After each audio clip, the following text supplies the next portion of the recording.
எங்க ஈஸ்வரி எப்பொழுதுமே வீட்டிலேயே இருக்கிறது அது வந்து அவங்களுக்கு கஷ்டத்தை கொடுக்கும் அப்படின்றதுக்காக தான் எங்கள் பாக்கியம் என்ன பண்ணியிருக்காங்கன்னா, ஈஸ்வரியை வந்து தினமுமே அவங்க வெளியில் போயிட்டு வர்றதுக்கு அவங்களும் எதுவுமே சொல்லாமல் தான் இருக்காங்க. அக்கம் பக்கத்தில் இருக்கவங்க கூட இன்னும் ஒரு வருஷம் கூட ஆகலை, அதுக்குள்ளே என்னடானா உன் மாமியாரை இப்படி வெளியில் அனுப்புகிற, பொட்டு வைக்க சொல்கிற, இப்படி ஏகப்பட்ட கேள்விகளை எங்கள் கிளப்பினாலும் அதுக்கு செல்வியும் எங்கள் பாக்கியாவும் பயங்கரமாக திட்டி விட்டுட்டு தான் போகிறாங்க. இதெல்லாம் நடந்துட்டு இருக்கப்ப தான் இங்கே ஈஸ்வரி வந்து எப்பொழுதும் போல் இங்கே இனியாவை காலேஜ்லேருந்து ஆட்டோவில் எங்கள் வீட்டுக்கு கூட்டிகிட்டு வராங்க. வீட்டுக்கு கூட்டிகிட்டு வரும்பொழுது அப்போ எதிர்த்தாப்புல வர எங்கள் கமலாவும் கமலா கூட இருக்க 2 3 பொம்பளைங்களும் சேர்ந்துக்கிட்டு இங்கே நம்ம ஈஸ்வரியை வந்து திட்டவும் ஆரம்பிக்கிறாங்க. ஈஸ்வரியை கிட்ட கேட்குறாங்க, இன்னும் புருஷன் இறந்து சரியாக ஒரு மாதம் கூட ஆகலை, அதுக்குள்ளே இந்த வீட்டை விட்டு கிளம்பி வெளியில் அங்கே போகிறது இங்கே போகிறதுன்னுமா இருக்காங்க. எப்படி இவங்க புருஷனோட ஆத்மாலாம் சாந்தி அடையும்? இதில் பொட்டு வேற, இதெல்லாம் எங்கே போய் சொல்கிறதுனே தெரியல. அவருடைய ஆத்மா சத்தியமாக சாந்தி அடையாதுன்னு சொல்லி இங்கே கண்டபடி பேசுகிறது அவங்க பாட்டிக்கு ரொம்ப வருத்தத்தை கொடுக்குது. வீட்டுக்கு போனதுமே ஈஸ்வரி ரொம்ப பயங்கரமாக நடந்துக்கிறாங்க. என்னடி ஆச்சு இனியா அப்படின்னு சொல்லி இங்கே இனியாட்ட கேட்கும் பொழுது தான் அப்போ இனியா விஷயத்த சொல்கிறாங்க. இது மாதிரி ராதிகா ஆண்டியோட அம்மா தான் இப்படியெல்லாம் பாட்டியை பேசினாங்கன்னு சொல்லி இங்கே இனியா சொல்ல, இதை கேட்ட எங்கள் பாக்கியா பயங்கர கோபத்தோட இங்கே நேராக ராதிகாவை பார்க்குறதுக்காக அவங்க வீட்டுக்கே போகிறாங்க. உங்கள் அம்மா கிட்ட சொல்லி வைங்க, தேவையில்லாமல் எங்கள் குடும்ப விஷயத்தில் தலையிட வேண்டான்றதை நீங்களே அவங்க கிட்ட சொல்லுங்கள். எதுக்காக அவங்க இப்போ எங்கள் குடும்ப விஷயத்தில் தலையிடுறாங்க? அவங்களுக்கும் எங்கள் குடும்பத்துக்கு என்ன சம்மந்தம்? உங்கள் குடும்பத்தையே நாங்கள் வேண்டான்னு சொல்லி தூக்கி போட்டுட்டு தானே இருக்கோம். நீங்களே வழியக்க வந்தாலும் உங்கள் குடும்பமும் உங்கள் குடும்பத்தில் இருக்க ஆட்களும் எங்கள் கூட பழக வேண்டாம், பேச வேண்டாம்னு தானே சொல்லிட்டு இருக்கோம். அப்படி இருக்கும் பொழுது இவங்களுக்கு என்ன அவ்வளோ பெரிய உரிமையை யார் கொடுத்தது? ஏன் அத்தையை திட்டுறதுக்கா உங்கள் அம்மாவுக்கு எந்த உரிமையும் இல்லை, அதை முதல்ல அவங்க கிட்ட சொல்லுங்க அப்படின்னு சொல்ல, இப்போது அங்கே நின்று கேட்டுக்கிட்டு இருந்த எங்கள் ராதிகாவுடைய அம்மா, அதாவது வெளியில் போயிட்டு வீட்டுக்குள்ளே வர்றதுக்காக வாசலில் நின்று எங்கள் ராதிகாவுடைய அம்மா, என்ன தனியாக இருக்க என் பொண்ணை வந்து நீ மிரட்டுறியா அப்படின்னு சொல்லிங்க கேட்குறாங்க. அதுக்கு எங்கள் பாக்கியாவும், உங்கள் பொண்ணும் சின்ன பொண்ணு கிடையாது, நான் வந்து அவங்கள தனியாக மிரட்டுறதுக்கு, அதுவும் தப்பு பண்ணாதவங்கள நான் எதுக்காக மிரட்டணும்? தப்பு பண்ண உங்களை விட்டுட்டு இவ்வளோ நேரம் இவங்க கிட்ட பேசிக்கிட்டு இருந்ததெல்லாம் சரி, நானும் இவங்க கிட்ட பேசிக்கிட்டு இருந்தேன், நீங்களும் சரியான நேரத்தில் தான் வந்திருக்கீங்க. தனியாக இருக்க உங்கள் பொண்ணை நான் ரொம்பவே டார்ச்சர் பண்ணுறேன், அவங்கள மிரட்டுறதுக்காக வந்திருக்கன்ற மாதிரி பேசுகிறீங்களே, அப்போது என் மாமியார் கிட்ட பேசுகிறதுக்கு உங்களுக்கு எந்த உரிமையை கொடுத்ததுன்னு சொல்லிங்க கேட்கும் பொழுது, உங்கள் மாமியாரா? ஓ மாமியார்ன்ற உரிமையெல்லாம் எப்போவும் முடிஞ்சு போச்சு, இப்போ அவங்க என் பொண்ணோட மாமியார் அப்படின்னு சொல்ல, அவங்க என்னுடைய அம்மா அப்படின்னு சொல்கிறாங்க.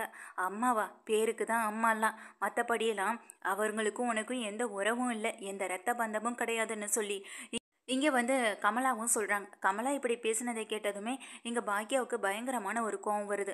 தேவையில்லாமல் திரும்ப திரும்ப என்னோட குடும்ப விஷயத்தில் நீங்கள் மூக்கு நுழைக்கிறத இதோட விட்டுடுங்க அப்படின்னு சொல்லும்போது, இப்போ எதுக்காக நீ இங்கே வீட்டில் நின்று சத்தம் போட்டுக்கிட்டு இருக்க? உன்னை யார் இந்த வீட்டுக்குள்ளே வர சொன்னா? உன் வீட்டுக்குள்ளே வந்தால் மட்டும் என் பொண்ணையும் மாப்பிள்ளையும் வீட்டை விட்டு வெளியே துரத்துன, இப்போ இந்த வீட்டில் நடு வீட்டில் நின்று நாட்டமாக பண்ணிகிட்டு இருக்க, முதல்ல வீட்டை விட்டு வெளியே போடின்னு சொல்லி இங்கே என்ன பண்ணுறாங்கன்னா, இங்கே பாக்கியாவை தரன்னு கையை பிடிச்சி இழுத்துட்டு வந்து நீங்கள் வெளியில் நடுத்தருவில் நிற்க விடுறாங்க. அப்போது இதையெல்லாம் பார்த்துக்கிட்டு இருந்தால் அங்கே இனியா செலியன்னு சொல்லி ஜெனி வரைக்கும் எல்லாருமே வெளியில் ஓடி வராங்க. ஓடி வந்து என்னம்மா என்னாச்சு அப்படின்னு சொல்லி எங்கள் செலியன் கேட்க, ஆண்டி உங்களுக்கு எதுவுமே இல்லைன்னு எங்கள் செனியும் கேட்க, அம்மாவை பார்த்துட்டு பக்கத்தில் இனியாவும் நிற்கிறாங்க. அதுக்கு பிறகு தான் கோபியோட கார் வருது. என்னாச்சு? என் வீட்டு முன்னாடி பசங்க எல்லோரும் நிற்கிறாங்க, கூடவே பாக்கியாவும் நிற்கிறான், என்ன பிரச்சனையாக இருக்குன்னு தெரியலே நினச்சிட்டு அங்கே கார்லேருந்து இறங்கி இங்கே வராங்க. வர்ற கோபி, என்னாச்சு ராதிகா, என்ன பிரச்சனை அப்படின்னு சொல்லும்போது, இங்கே ராதிகாவுக்கு என்ன சொல்கிறதுனே தெரியல. திரும்பவும் அம்மாவால் தான் பிரச்சனைன்னு சொன்னோம்னா இங்கே வீட்டில் எனக்கும் இவருக்கும் ஏகப்பட்ட பிரச்சனை வரும். இந்த அம்மாவும் வாயை வச்சுக்கிட்டு சும்மாவே இருக்க மாட்டாங்க. இங்கே வந்ததும் வராதுமா எதுக்காக அந்த குடும்பத்தில் இருக்கவங்க கிட்ட பிரச்சனை பண்ணணும் அப்படின்னு நினச்சிட்டு எங்கள் ராதிகா எதுவுமே பேசாமல் அது வந்து கோபி அப்படின்னு தாங்கி நிற்க, என்ன மாப்பிள்ள, என்ன இப்போது என்ன பிரச்சனைன்னு தெரியணும் அவ்வளவுதானே, நானே சொல்கிறேன்னு இங்கே வந்து சொல்லுறதுக்காக வராங்க. அப்போ அதுக்குள்ளே எங்கள் பாக்கியா, போதும், நீங்கள் இதுக்கப்புறமும் நாடகம் நடத்தி அந்த நாடகத்தை பார்க்குறதுக்காகலாம் நாங்கள் இங்கே நிற்கல. இன்னொரு தடவை என் குடும்பத்தில் இருக்கிறவங்க யாராவது பற்றி, முக்கியமாக என் அத்தையை பற்றி நீங்கள் ஏதாவது பேசுனீங்க, அப்புறம் நான் போலீஸ் கம்ப்ளைண்ட் கொடுக்க கூட தயங்கவே மாட்டேன்னு சொல்ல, ஆமாம், நான் உங்கள் அத்தை மேலே போலீஸ் கம்ப்ளைண்ட் கொடுத்துட்டேன்றதுனால என் மேலே வீண் பழி போட்டு என்னையும் போலீஸில் உள்ள தள்ளலாம் நினைக்கிறியா பாக்கியா? உன்னுடைய என்னன்னு இப்போ தான் நல்லா தெரியுதே. உன்னுடைய மகனையும் வீட்டை விட்டு வெளியில் அனுப்பிட்டேன், இப்போ இருக்கிறது இன்னொரு மகன் மட்டும்தான், அவனையும் எப்படியாவது வெளியில் அனுப்பிடலான்னு நினைக்கிறேன். உன் பொண்ணு இங்கே இப்போ தான் வீட்டுக்கு தூது விட்டுட்டும் இருக்கேன், எப்படியாவது என் மாப்பிள்ளையோட இந்த வீட்டிலே இருக்க வச்சிடலாம், ஒரு கடமை முடிஞ்சுது, அவரே எங்கள் இனியாவை கரை சேர்த்துருவார், நமக்கு எந்த செலவும் இல்லை, அதனால் இப்படி இனியாவை அந்த பக்கம் தூது விட்டுட்டு இருக்க, உன்னை பற்றி எனக்கு தெரியாதான்னு சொல்லும்போது, நீங்கள் எல்லாம் மீறி பேசுகிறீங்க, எதுக்காக தேவையில்லாமல் பேசிக்கிட்டு இருக்கீங்கன்னு எங்கள் கோபி சொல்ல, கோபிட்ட உடனே கமலா கேட்குறாங்க, உங்கள் குடும்பத்தை பற்றியும் உங்கள் முதல் மனைவியை பற்றியும் பேசும்பொழுதே உங்களுக்கு இவ்வளோ கோபம் வருதா அப்படின்னு சொல்லும்போது ராதிகா, என்ன ராதிகா இதெல்லாம் சொல்லும்போது, அம்மா நீ கொஞ்சம் அமைதியாக தான் இருன்னு இங்கே ராதிகாவும் சொல்கிறாங்க. என்னடி என்னாலெல்லாம் அமைதியாக இருக்க முடியாதுன்னு நீங்கள் கமலா சொல்லும்போது கமலா வந்து எங்கள் பாக்கியா பக்கத்தில் வந்து நிற்கிறாங்க.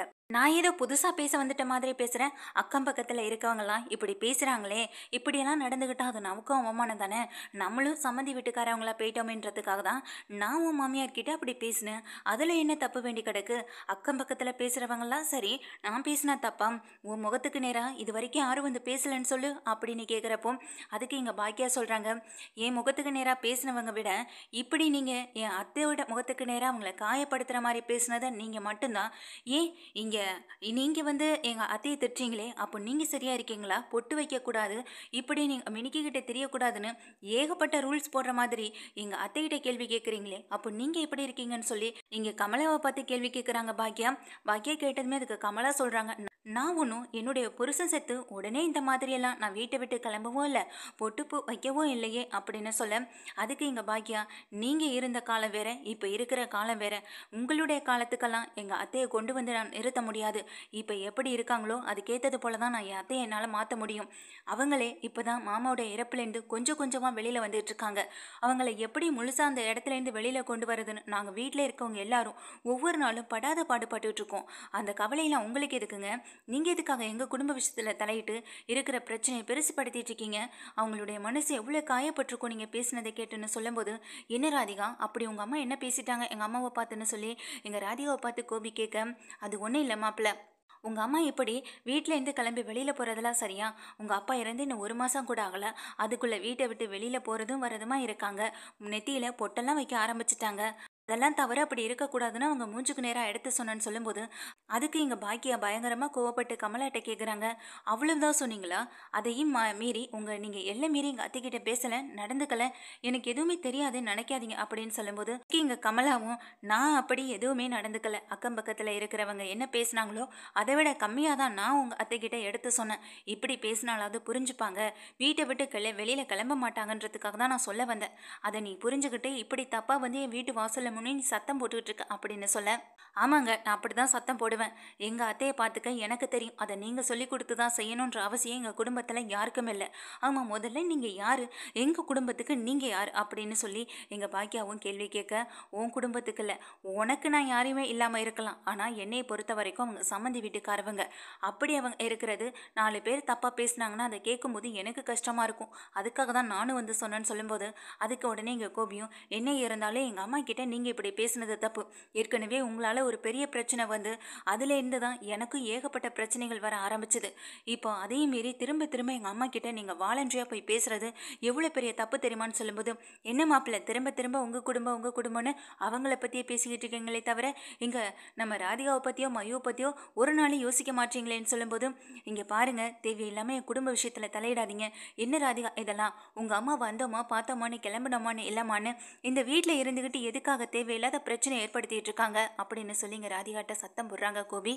அம்மா ஒரு நிமிஷம் நீ உள்ளே வாமா அப்படின்னு சொல்லி இங்கே ராதிகா வந்து தன்னுடைய அம்மா கமலாவை உள்ளே கூப்பிட, கமலா வந்துட்டு நீ வேணா பயந்து இருடி, இந்த பாக்யாவுக்கு அடிமையாக இருக்கணும்னு நீ நினைக்கிற, ஆனால் என்னாலெல்லாம் அப்படி இருக்க முடியாதே, இந்த பாக்யா தான் எல்லாருக்கும் முக்கியம்னு சொல்லி இங்கே உங்கள் அப்பா இறந்த அன்னைக்கு அவங்க தான் கொல்லி வைக்கணும்னு சொல்லி உங்கள் முகத்தில் கரிய பூசினாங்க, ஊர்க்காரவங்க மத்தியில் உங்களை அவமானப்படுத்தினாங்க, அந்த அவமானம்லாம் உங்களுக்கு பெருசாக தெரியல, நான் கேட்டது மட்டும் உங்களுக்கு பெருசாக தெரிஞ்சிடுச்சா மாப்பிள்ள அப்படின்னு சொல்லி இங்கே கோபியை கேள்வி கேட்க, என் குடும்ப விஷயத்தில் இன்னைக்குன்னு இல்லை என்றைக்குமே தலையிடுற உரிமையை உங்களுக்கு யாருக்குமே நான் கொடுக்கவும் இல்லை, அப்படி இருக்கும் பொழுது திரும்ப திரும்ப என் குடும்பத்தை பற்றி பேசுகிறதுக்கான அருகதை உங்களுக்கு கொஞ்சம் கூட இல்லை, பொய் கம்ப்ளைண்ட் கொடுத்து அது மூலமாக சந்தோஷத்தை அனுபவிச்சாங்க தானே நீங்கள், அப்படிப்பட்ட நீங்களாம் பேசுகிறதுக்கே அருகதை இல்லாத ஆளுன்னு எங்கள் பாக்கியா தானே மீறிய ஒரு கோவத்தில் வேகமாக சத்தம் போட அங்கே நிற்கிற கமலா வந்துட்டு கையை ஓங்கிட்டு வராங்க, அதுக்குள்ளே இங்கே பாக்கியா என்ன பண்ணுறாங்கன்னா உடனே இங்கே நம்ம கமலாவோட கழுத்தை பிடிச்சிடுறாங்க, இன்னொரு தடவை என் அத்தையை பற்றியோ என் குடும்பத்தில் இருக்க மற்றவங்களை பற்றியோ எங்கேயோ ஏதாவது ஒரு வார்த்தை வெளியில் 4 வார்த்தை தப்பாக பேசுனீங்கன்னு எனக்கு தெரிஞ்சுது, இல்லை என் காதில் வந்து விழுந்தது. இப்போ உங்களை நான் இதோட விட்டுட்டு போகிறேன்னு நினைக்காதீங்க. இன்னொரு தடவை நான் கொலை பண்ணுறதுக்கு கூட தயங்கவே மாட்டேன். என் குடும்பத்துக்காக நான் என்ன வேணாலும் செய்வேன் அப்படின்னு எங்கள் பாக்கியா சொல்லும்போது, அதுக்கு இங்கே ராதிகா வந்து ஓடி வந்து, கையை எடுங்க பாக்கியா, என்ன பண்ணிட்டு இருக்கீங்க எங்கள் அம்மாவோட கழுத்தை பிடிச்சு அப்படின்னு சொல்லி இங்கே வந்து கையை பிடிச்சு தட்டி விட பார்க்குறாங்க. அதுக்கு இங்கே பாக்கியாவும் அப்படியே கழுத்தை பிடிச்சபடி தள்ளி விட, அதில் எங்கள் ராதிகாவும் பிடிச்சுக்கிறாங்க தன்னுடைய அம்மாவை. அதுக்கு எங்க ராதிகா கேட்குறாங்க, உங்களை விட வயசுக்கு மூத்தவங்க, உங்கள் அத்தை மாதிரி தானே இவங்களும். அப்படி இருக்கும்போது எப்படி உங்களால் இவங்க கிட்ட நடந்துக்கிறதுக்கு மனசு வந்தது? வயசுக்கு மூத்தவங்க கிட்ட இப்படி தான் நடந்துப்பீங்களா அப்படின்னு சொல்லி எங்கள் பாக்கியா கேட்கும் பொழுது, வயசுக்கு மூத்தவங்களா? அது அவங்க நடந்துக்கிற விதத்துலையும் இருக்குங்க. அவங்க நடந்துக்கிற விதத்தை பொறுத்து தான் அதுக்கான மரியாதையும் கிடைக்கும். எப்போ இவங்க என் அத்தையை பற்றி தரக்குறைவாக பேசினாங்களோ அப்போவே இவங்களுடைய மதிப்பு மரியாதை எல்லாமே இழந்துட்டாங்க. இதுக்கப்புறம் இதில் பேசுகிறதுக்கு எதுவுமே இல்லை. இனிமே என் குடும்பத்தை பற்றி என் ஆட்கள் முன்னாடி மட்டும் இல்லை, பக்கத்து வீட்டில் இருக்கவங்க, அக்கம் பக்கத்தில் இருக்கவங்க எல்லாருக்குமே நான் இந்த இடத்துல சொல்லிக்கிறேன். அவங்கவுங்க குடும்ப பிரச்சனையை பார்த்துக்க பாருங்க. அதை விட்டுட்டு அடுத்தவங்க குடும்ப விஷயத்தில் என்ன நடக்குது ஏது நடக்குது அதை எப்படி நம்ம 4 பேர்கிட்ட 4 விதமாக பேசலாம்னு நினச்சிட்டு இருந்தீங்கன்னா கண்டிப்பாக உங்கள் குடும்பம் அந்த நிலைமையில் அப்படியே தான் இருக்குமே தவிர அதையும் தாண்டி முன்னேறி போகவே போகாது. இது தாங்க எல்லா இடங்களையும் நடக்குது. கிராமத்தில் தான் இந்த மாதிரியான பிரச்சனைகள் இருக்குதுன்னு பார்த்தா இங்கே வந்த இடத்துலையும் நீங்கள் அக்கம் பக்கத்தில் இருக்கிறவங்கள தான் கவனிக்கிறீங்களே தவிர உங்கள் குடும்பத்தில் நடக்கிற பிரச்சனைகளை பற்றி அதை யோசிச்சும் பார்க்குறதில்ல, அதை பற்றி கவலைப்படுறதும் இல்லைன்னு எங்கள் பாக்கியா சொல்ல, அப்போ செல்வி சொல்கிறாங்க, ஏன்க்கா அன்னைக்கு தானே உங்கள் முன்னாடி நாங்கள் பேசிட்டு போனோம், திரும்பவும் உங்களுக்கெல்லாம் புத்தி வர மாட்டுது, திரும்ப திரும்ப அதே விஷயத்தை பற்றி இன்னைக்கு எத்தனை பேர்கிட்ட நீங்கள் பேச போகிறீங்கன்னு தெரியல. ஏன் உங்கள் பையன் லஞ்சம் வாங்கி அங்கே போலீஸ் ஸ்டேஷனில் போய் கம்பி என்னால இந்த விஷயம்லாம் எங்களுக்கு தெரியாதுன்னு நினைக்கிறீங்களா? ஏன் இந்த விஷயத்த பேசுகிற மாதிரி இருந்தால் நாங்கள் 4 தெருவுக்கு போயிட்டு எல்லா இடங்களையும் பேச தான் செய்வோம், ஏன் போஸ்டர் அடித்து கூட ஒட்ட தான் செய்வோம் அப்படின்னு சொல்ல, என்ன செல்வி நாங்கள் நல்லதுக்கு தானே சொல்கிறோம் அப்படின்னு சொல்லும்போது, அதுக்கு எங்கள் செல்வியும், நாங்களும் உங்கள் நல்லதுக்கு தான் சொல்கிறோம், ஏன்னா இந்த மாதிரி லஞ்சம் வாங்கக்கூடாதுன்னு மற்றவங்களுக்கு தெரியணும்னா உங்கள் பையன் லஞ்சம் வாங்கினதை நாங்கள் ஃபோட்டோ எடுத்து அப்படியே 4 தெருவில் வந்துட்டு போஸ்டர் அடித்து ஓட்டுறோம், அப்போ உங்களுக்கு எவ்வளோ கஷ்டமாக இருக்குன்றத அப்போ நீங்கள் உணர்ந்து பார்த்தா தானே தெரியும் அப்படின்னு எங்கள் செல்வியும் கேட்க, அதுக்கு அக்கம் பக்கத்தில் இருக்கவங்க வாயை மூடிக்கிட்டு எதுவுமே பேசாமல் அமைதியாக நிற்க, விடு செல்வி, இவங்களுக்கெல்லாம் எத்தனை தடவை சொன்னாலும் புத்தி வராது. எப்போதுமே அடுத்தவங்களோட குடும்ப பிரச்சனையை எப்படி பெருசுப்படுத்தலாம், அந்த குடும்ப பிரச்சனையில எப்படி சந்தோஷப்படலாம்னு நினைக்கிறவங்க தான் இவங்கெல்லாம். தன்னோட குடும்பத்துக்குன்னு ஒரு பிரச்சனை வரும்பொழுது தான் அதோட கஷ்டம் என்னன்னா அவங்களுக்கும் தெரியும். ஏன் இவங்க குடும்பத்தில் இல்லாத பிரச்சனையா என்ன அப்படின்னு சொல்லி கோபியை கண்ணை காட்ட, ஆமாங்க்கா நீ சொல்கிறதெல்லாம் சரிதான், நம்ம எதுக்காகக்கா எல்லார்கிட்டையும் போய் சொல்லி புரிய வச்சுட்டு இருக்கணும், பேசுகிறவங்க பேசிகிட்டு இருக்கட்டும், என் குடும்பத்தை எப்படி சரி பண்ணுறதுன்னு எனக்கு தெரியும், இப்படி பிரச்சனை ஏற்படுத்தணுங்கிறதுக்காக நீங்கள் பேசிட்டு போவீங்க, அதை நினச்சி எங்கள் அத்தை வருத்தப்பட்டு வீட்டில் உட்காந்துருவாங்க, அதனால் நம்ம ஜெயிச்சிட்டோன்ற ஒரு எண்ணம் உங்களுக்கு உள்ள வரும்னு மட்டும் நினைக்கவே நினைக்காதீங்க. எங்கள் அத்தை இப்போ வேணால் கவலையாக இருக்கலாம், ஆனால் அவங்களை எப்படி மாத்துறது எப்படி வெளியில் கொண்டு வர்றதுன்னு எனக்கு நல்லா தெரியும். அப்புறம் என்னம்மா சொன்னீங்க, என் பொண்ணை தூது அனுப்புகிறேன்னா? என் பொண்ணை தூது அனுப்புறது நான் கிடையாது, என் பொண்ணை என்கிட்டேருந்து பிரிக்கணும்னு நினைக்கிறதே உங்கள் மாப்பிள்ளை தான். அதனால் அவர்கிட்ட கொஞ்சம் சொல்லி எடுத்து சொல்லி புரிய வைங்க. அடுத்தவங்க குடும்பத்தில் பிரச்சனையை பண்ணாமல், அடுத்தவங்க குடும்பத்தில் என்ன நடக்குது ஏது நடக்குதுன்னு காது வச்சு பார்க்காம, அவங்க குடும்பத்தில் இருக்க ஆட்களை கஷ்டப்படுத்தணும் நினைக்காம தான் குடும்பத்தை மட்டும் பார்த்துக்க சொல்லுங்கள்.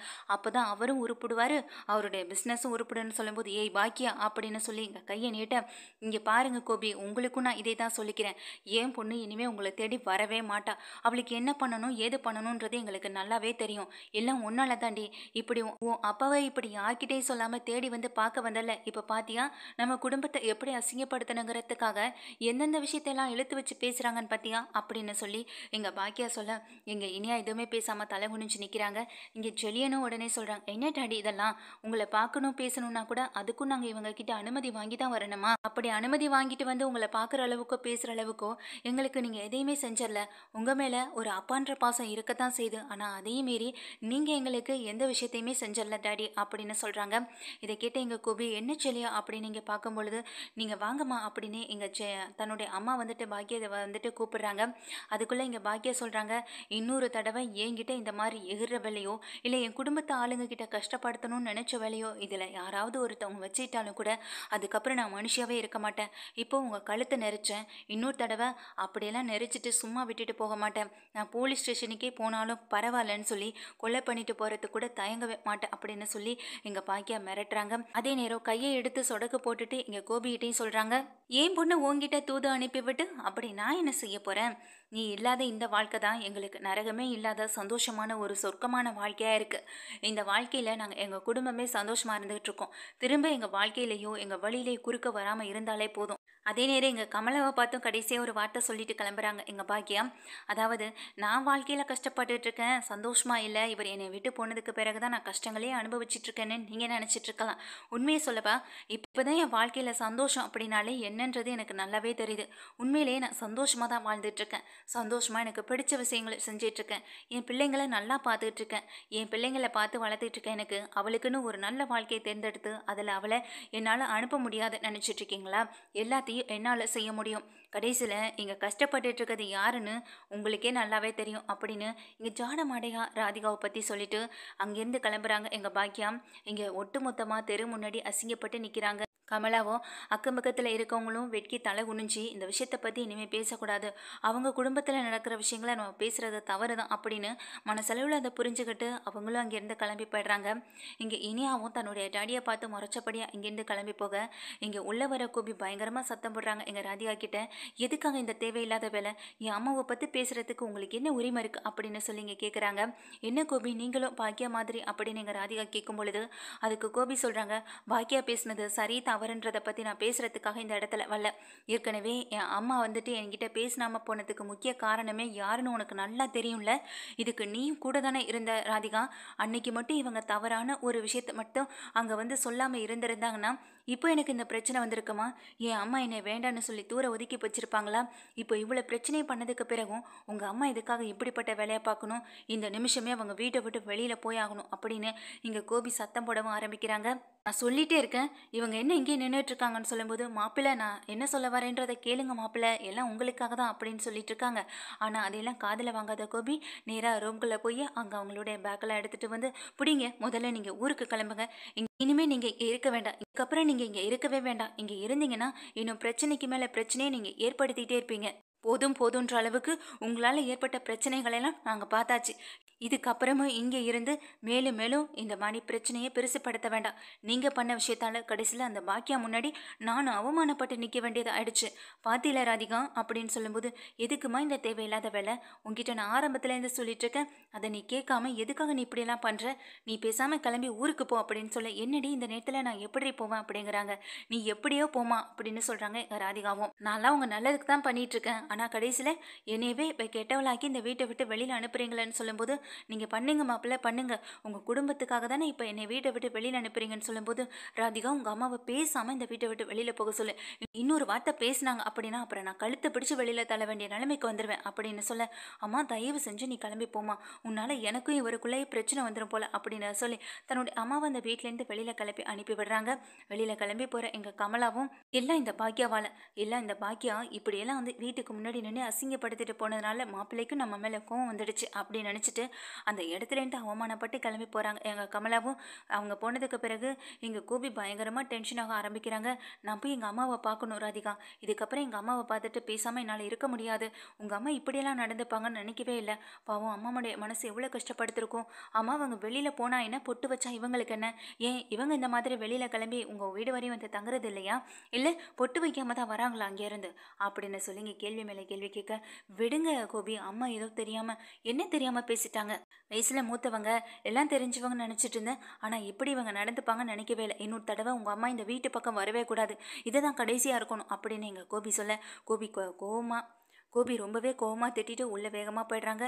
எங்கள் ராதிகா தான் இப்படி ரெண்டு பக்கமும் என்ன பண்ணுறது ஏது பேசுகிறேன்னு தெரியாமல் தவிச்சிட்ருக்க அவங்க அம்மாவும் வீட்டை விட்டு வெளியில் கிளம்பி போயிடுறாங்க.